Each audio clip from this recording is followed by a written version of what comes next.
Gila, jadwal MU di minggu pertama, pertandingan pertama EPL 2025-2026 ketemu Arsenal. Ini siapa sih yang ngatur jadwal? Kok bisa-bisanya MU ketemu Arsenal, sementara Liverpool hanya menjamu Bournemouth di pekan pertama. Sobat-sobat Papatola TV dimanapun kalian berada, tentu kita bertanya-tanya siapa yang mengatur jadwal English Premier League.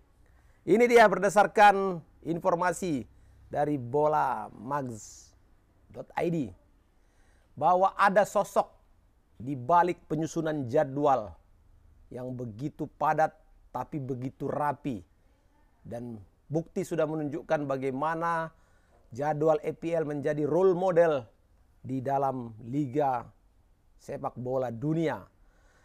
Glenn Thompson itu dia orang yang berada di balik sosok pengaturan pertandingan, jadwal pertandingan ya, bukan pengaturan skor ya, bukan pengaturan hasil pertandingan, tapi mengatur jadwal pertandingan English Premier League.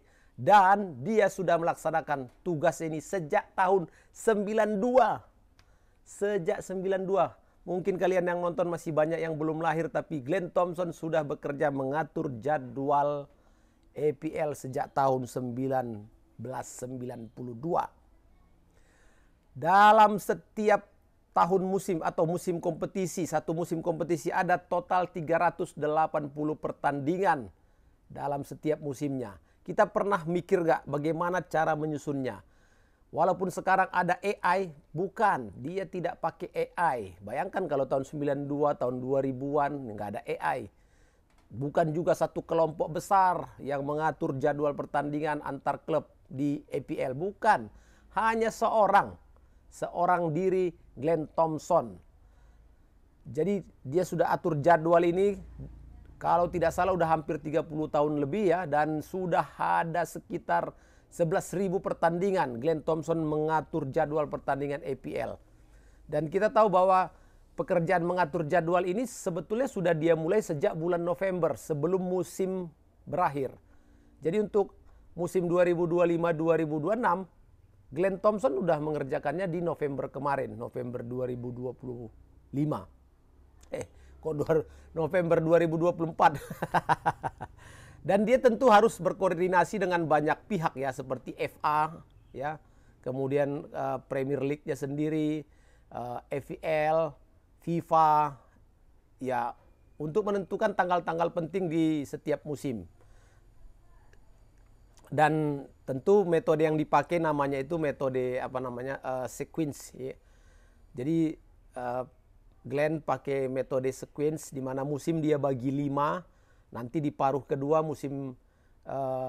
paruh kedua ya, nanti susunannya dibalik lagi, misalnya paruh pertama tim A kandang dengan tim B, nanti musim kedua nanti diganti atau dibalik menjadi B yang tandang ke A. Maka pertemuan berikutnya gantian, gitulah kira-kira.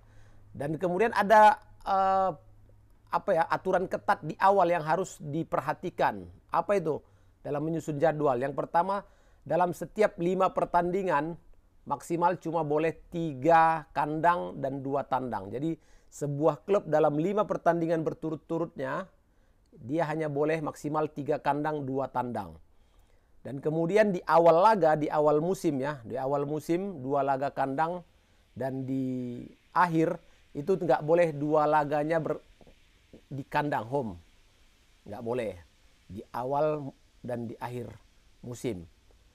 Jadi yang paling sulit lagi nanti bagi seorang Glenn untuk mengatur jadwal di mana sobat? Di awal Natal, di Natal dan Tahun Baru. Natal dan Tahun Baru itu kan semua klub akan dia usahakan untuk bisa mendapatkan minimal satu pertandingan di kandang. Ya, ini kan dalam rangka juga merayakan fans ya, fansnya juga itu kan hari libur ya, hari-hari besar libur, dan merayakan kegembiraan dengan menyaksikan pertandingan tim kesayangannya di kandang. Jadi masing-masing klub nanti akan diberikan minimal 1 pertandingan kandang. Nah, jadi belum lagi nanti Glenn harus merotasi pertandingan setiap minggu, weekend. Jadi kalau minggu ini misalnya tim MU akan menjamu Arsenal, Ya, minggu depan nanti kalau dia mainnya di hari Sabtu, minggu depan dia akan main di hari Minggu. Begitu, sobat. Nah, yang bikin pusing lagi nanti bagi seorang Glenn menyusun siapa? Menyusun tim-tim yang lolos ke apa? Liga Champion, Liga Eropa. Nah, itu akan menjadi satu tantangan juga bagi Glenn untuk menyusun jadwal. Oleh sebab itu di setiap bulan Maret Glenn akan meminta masukan dari klub. Ya, dengan mengisi formulir yang isinya tanggal berapa misalnya klub itu nggak mau main di kandang. Kemudian klub mana yang pengen dijadikan pasangannya atau lawan tandingnya. Nah, kemudian kalau waktu Boxing Day yang tahun baru, ya kan, itu akan diminta juga siapa yang dia tidak inginkan untuk jadi lawannya. Jadi memang memperhatikan itu juga semua menjadi satu tantangan untuk seorang Glenn dalam menyusun jadwal. Contoh pairing misalnya, MU sama City kan sama-sama di kota Manchester ya. Jadi nggak boleh sama-sama main home di hari yang sama. Nah, begitu juga misalnya Newcastle, Sunderland nggak boleh main home di jadwal yang di hari yang sama.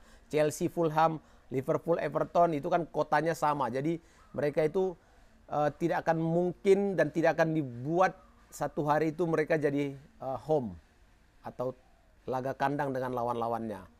Ya, pertama ya untuk mengatur jangan ada kemacetan ya di kota dan juga fokus keamanan juga.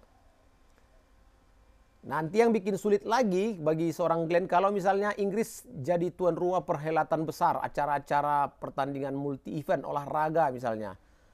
Atau juga ada kegiatan kerajaan. Nah, itu harus diperhatikan juga karena ini dari sisi keamanan dan tentu saja Glenn harus terus berkoordinasi dengan pihak-pihak kepolisian.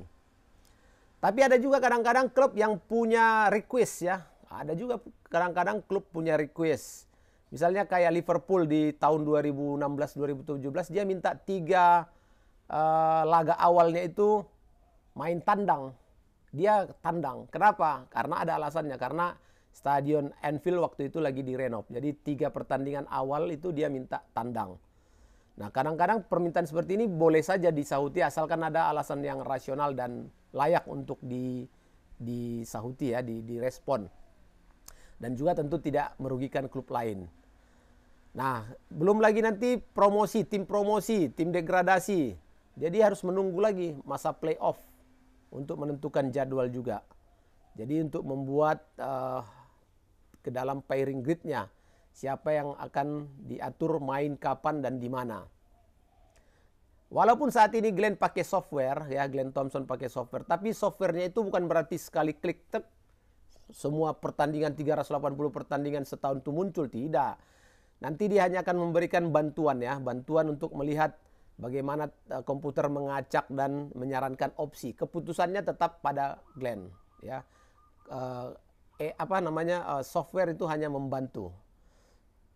Jadi satu perubahan jadwal, terjadi perubahan jadwal misalnya karena kendala cuaca atau kendala apapun, itu akan mempengaruhi 40 laga yang lain. Jadi nggak bisa asal ganti juga. Jadi kadang-kadang butuh 10 kali lebih lah revisi buat pindah satu pertandingan ke tanggal yang lain. Nah, itu di persoalan mengatur jadwal. Belum lagi Glenn harus memikirkan ini persoalan transportasi. Ya kan, dia harus bisa memastikan bahwa jadwal kereta itu tidak crash antara satu pendukung dengan pendukung yang lain. Nah, itu perlu karena ini di soal keamanan dan soal kenyamanan masyarakat juga di jalur transportasi kereta.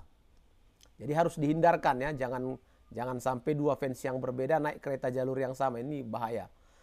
Nah, Boxing Day tahun baru tadi sudah kita bahas, ini memang menjadi sebuah hal yang padat ya buat fans dan juga jalanan di Inggris karena ini namanya juga fans ingin menonton kesayangannya di kandang, itu tentu dalam masa libur tentu akan semakin tingkat ketertarikannya semakin tinggi. Jadi itu semua tanggung jawab lah bagi Glenn untuk mengatur jadwal.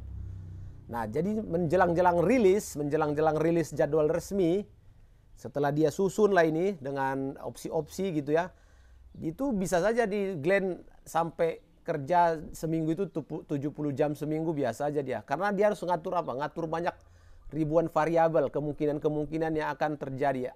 Tim A lawan tim B, tim A lawan tim C, tim D lawan tim E. Ya, jadi banyak sekali ya opsi-opsi yang harus diperhatikan dan juga saran-saran ya dari klub, dari kepolisian, dari pemerintah kota setempat.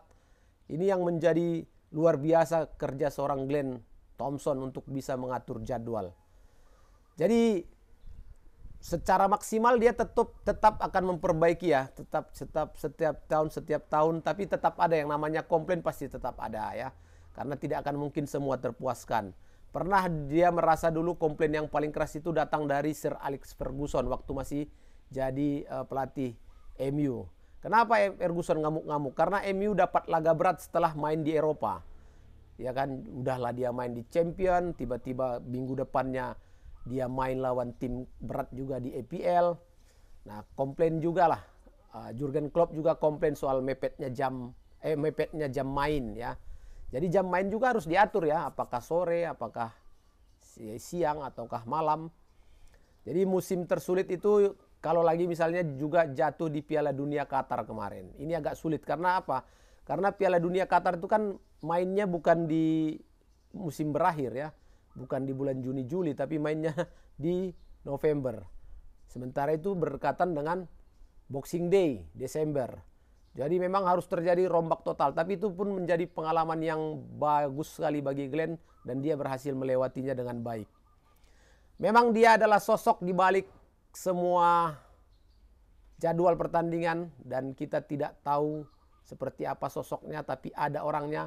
Kalian bisa lihat di thumbnail Papa Tola, itulah dia sosok Glenn Thompson yang menjadi orang yang benar-benar mampu dan sudah menunjukkan dedikasinya untuk menyusun jadwal pertandingan EPL sehingga menjadi liga yang paling rame dan paling rapi. Dan tentu kita sudah saksikan sendiri bagaimana jadwal di 2025-2026 juga sudah disusun oleh Glenn Thompson. Semoga di pertandingan pertama nanti MU bisa mengalahkan Arsenal di Old Trafford untuk menjadi langkah sukses juga. Terima kasih sobatku, jangan lupa untuk bantu share, like, komen video-video Papa Tola. See you.